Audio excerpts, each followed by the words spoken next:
Olá pessoal, tudo bem? Eu sou a professora Natália Freitas, professora de História, e eu tô aqui hoje para falar com vocês sobre a Segunda Guerra Mundial e seus antecedentes. Isso mesmo, para você compreender a importância e a dimensão histórica da Segunda Guerra Mundial, é necessário você conhecer os antecedentes desse conflito, ou seja, quais foram os fatores que aconteceram no pré-guerra, ou seja, antes dessa guerra eclodir.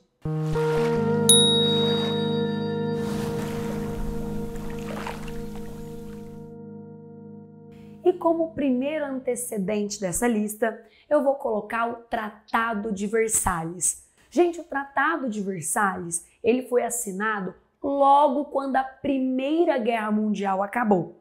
E esse tratado, ele vai contribuir como antecedente da Segunda Guerra Mundial, uma vez que ele traz pontos de humilhação em relação à Alemanha. Não sei se vocês se lembram, a Primeira Guerra Mundial terminou e a Alemanha foi a grande responsabilizada pela Primeira Guerra Mundial. Ela teve nesse tratado o seu exército reduzido, a sua produção bélica controlada, as suas reservas de energia controlada e ainda foi condenada a pagar uma indenização.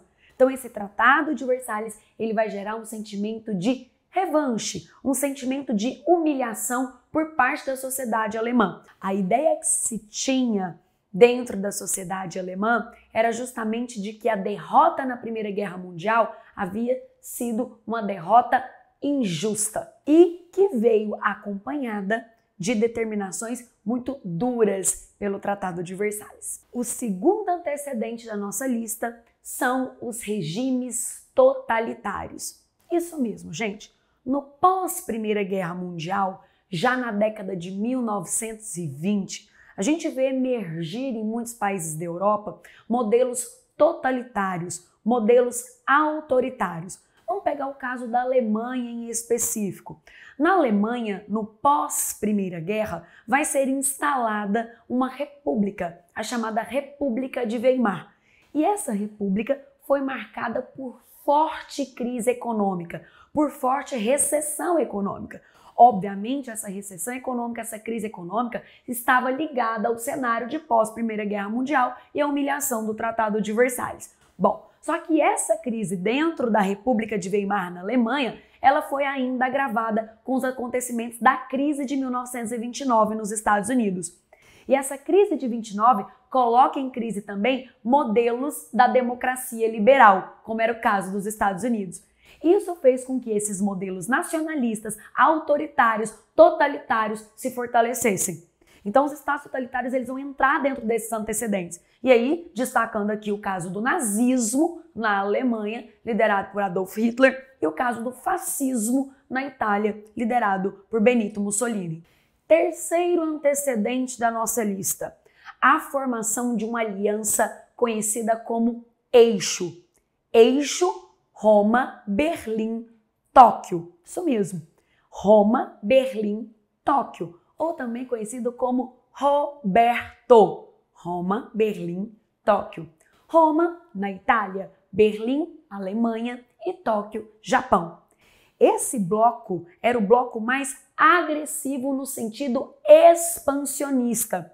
Estava claro o objetivo dessa aliança. Eram modelos nacionalistas, autoritários e que tinham como a sua finalidade principal a expansão territorial, principalmente no caso nazista.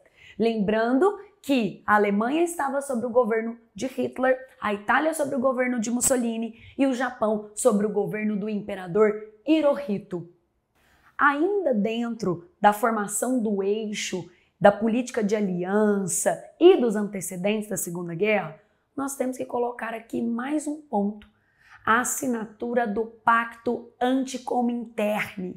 O Pacto Anticomintern, ele foi assinado com o objetivo de enfraquecer a União Soviética, de neutralizar a União Soviética.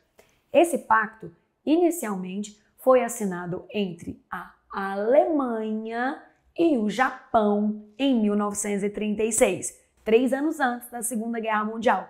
Mas depois a Itália também vai entrar nesse pacto. E qual é o objetivo? Gente, o objetivo desse pacto era justamente obter controle em zonas estratégicas da União Soviética. Isso mesmo, principalmente na saída da Europa Ocidental e na saída asiática, na região da Manchúria. Lembrando que nesse momento a Manchúria estava sendo controlada pelos japoneses. Então a ideia é justamente aumentar as zonas de influência nas áreas onde a União Soviética tinha saída naquele contexto. Então para isso que serviu o Pacto Anticomintern, neutralizar a União Soviética, buscando ocupar zonas de saída soviética, tanto na Europa Ocidental quanto na Manchúria, que está na Ásia, que nesse momento estava sob o controle do Japão. Continuando a nossa lista de antecedentes, nós temos que colocar aqui também a Guerra Civil Espanhola, que eclodiu também no ano de 1936. E por que a Guerra Civil Espanhola entra dentro desse cenário de antecedentes? Justamente porque nessa guerra, Adolf Hitler e o exército nazista, eles vão ajudar as forças ditatoriais de Francisco Franco a ascenderem na Espanha, tá? Então, além dele fortalecer um regime aliado, que é um regime autoritário, ele também vai utilizar dessa guerra para testar alguns armamentos, para testar alguns aviões. E isso também vai demonstrar poder no continente europeu. Mas, sem dúvidas, o ponto mais importante dentro da nossa lista de antecedentes é o expansionismo territorial nazista, tá, gente? Depois que a Alemanha se fortalece militarmente, isso acontece muito depois da ascensão do Hitler em 1933, mas depois que a Alemanha se fortalece militarmente, Hitler começa a reforçar um discurso de nacionalismo exacerbado, muito ligado ao expansionismo territorial. Hitler falava em construir o espaço vital. Esse conceito, espaço vital, de maneira bem simplificada aqui para vocês, era construir um império alemão, um Reich alemão. Lembrando que o Hitler, ele dirigiu o terceiro Reich alemão, ou seja, o terceiro império alemão. Então a ideia era conquistar territórios e principalmente territórios que historicamente foram ocupados pelos germânicos. Sob essa alegação pan-germanista, sob essa alegação de construir esse Reich, esse espaço vital, em 1938, Hitler anexou a Áustria. Em 1939, ele vai anexar os Sudetos, região da Tchecoslováquia. Esse cenário inicial expansionista, vocês estão percebendo que ele acontece antes da guerra começar. Isso tem que ficar claro para vocês. Porque muitas pessoas acreditam que o expansionismo de Hitler aconteceu só depois que a Segunda Guerra Mundial começou. Não, esse expansionismo ele começa antes, então ele vai entrar com um dos grandes antecedentes. E aí, gente, diante desse perigoso cenário expansionista, países democráticos começam a ficar preocupados, principalmente países ligados à antiga Liga das Nações. Se vocês não se lembram, a Liga das Nações ela foi criada após a Primeira Guerra Mundial, com o objetivo de manter a paz mundial e resolver conflitos via diplomacia. Só que essa Liga das Nações ela vai fracassar, até porque a gente vai ter uma Segunda Guerra Mundial. A Liga das Nações ela não existe mais. A Liga das Nações ela acabou, porque depois da Segunda Guerra Mundial vai ser formada a ONU, certo? Bom, mas vamos lá, vamos voltar. Então esses países democráticos, integrantes dessa Liga das Nações, ficam preocupados com esse expansionismo. E aí eles vão tentar, inicialmente, resolver esse expansionismo via apaziguadora. O que isso significa? Eles vão tentar resolver esse expansionismo inicial nazista via diplomacia, via apaziguamento. Só que a gente já sabe que isso não vai dar certo. E pensando nessa via diplomática, apaziguadora, britânicos e franceses, principalmente, se reuniram na famosa Conferência de Munique. Vocês estão até vendo a foto aqui da conferência. Bom, e o que tem essa conferência? Gente, nessa conferência, Adolf Hitler, ele ganha autorização para anexar alguns territórios, certo? E nessa conferência é que Hitler ganha a autorização para ele anexar os Sudetos, que é essa região que eu havia falado para vocês, que fazia parte da Tchecoslováquia. Só que além dessa parte dos Sudetes, ele anexou quase toda a Tchecoslováquia. Mas a questão era, ele não podia ir para além deste combinado. Ele não podia ir para além da Tchecoslováquia em seu avanço territorial. E ao mesmo tempo que o Hitler estava avançando com seu exército, expandindo o território, ele vai, inicialmente de maneira secreta, ele vai assinar com a União Soviética, que na época estava sendo governada pelo Stalin, ele vai assinar o Pacto de Não Agressão Germano-Soviético, ou também conhecido como Ribbentrop-Molotov, tá? Basicamente, o que dizia uma das cláusulas desse pacto, desse acordo? Que se caso a Alemanha viesse a travar uma guerra com a França e a Inglaterra, a União Soviética ficaria neutra nesse conflito, certo? A ideia era neutralizar algum ataque soviético caso a Alemanha viesse a declarar guerra, ou ao contrário, caso a França e a Inglaterra viessem a declarar guerra em relação à Alemanha. Então, resumindo, é um pacto de não agressão entre a Alemanha e a União Soviética. E a Alemanha, né, gente, justamente faz isso para ela poder ganhar tempo na parte oriental da Europa, caso ela começasse a receber algum ataque ou alguma declaração de guerra de França ou Inglaterra. E aí é importante a gente lembrar que esse mesmo pacto de não agressão, ele dividiu a Polônia. Uma parte ficaria para a União Soviética e a outra parte ficaria para a Alemanha. E por falar em Polônia, a invasão da Polônia é o nosso último antecedente e ao mesmo tempo é o estopim. Bom, então vamos entender por que a Polônia entrou nessa jogada.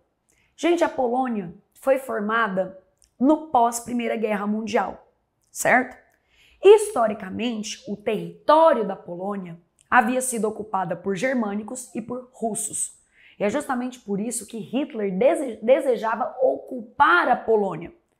Primeiro, porque ele gostaria de construir ferrovias e estradas, principalmente na região que nós chamamos de corredor polonês. Então era uma ambição do nazismo, era uma ambição do governo do Hitler anexar esse território polonês. Só que aí é importante a gente lembrar que lá na Conferência de Munique, a França e a Inglaterra tinham combinado com Hitler que ele não deveria avançar seu território para além da Tchecoslováquia.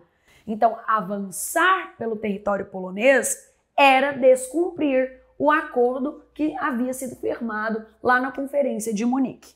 Só para deixar ainda mais claro, esse corredor polonês, ele dava acesso aos mares do norte da Europa e ele dava acesso também à antiga fronteira da Prússia Oriental, que era um território historicamente ocupado por germânicos. E aí, descumprindo com o acordo que foi firmado lá em Munique, Hitler ele não esperava uma reação tão rápida da França e da Inglaterra. E aí ele vai descumprir tudo, né, gente? Em setembro, no iniciozinho de setembro de 1945, Adolf Hitler direciona as tropas nazistas para o território polonês. E aí, o que ele vai alegar? Ele vai alegar que ele estava se defendendo, que na verdade foram os poloneses que atacaram o exército alemão. Tudo indica que esse ataque foi um ataque forjado, de fato ele não ocorreu, mas ele precisava desse pretexto para poder avançar com seus exércitos para a Polônia. E aí ele direciona seus exércitos para a Polônia. A gente considera isso o estopim da Segunda Guerra Mundial. Provavelmente você já ouviu falar que o estopim da Segunda Guerra é a invasão da Polônia. Então a gente vê a invasão da Polônia não só como um estopim, como um antecedente. Uma vez que ele, ambicionava conquistar esse território polonês, principalmente a área do corredor polonês. Bom, dias depois da invasão do exército de Hitler ao território polonês, França e Inglaterra acabam com aquela política de apaziguamento e declaram oficialmente guerra à Alemanha. Bom, pessoal, todos esses pontos trabalhados aqui com vocês hoje podem ser relacionados aos antecedentes da Segunda Guerra Mundial. Espero que vocês tenham entendido. E acompanhe todas as nossas aulas sobre a Segunda Guerra Mundial.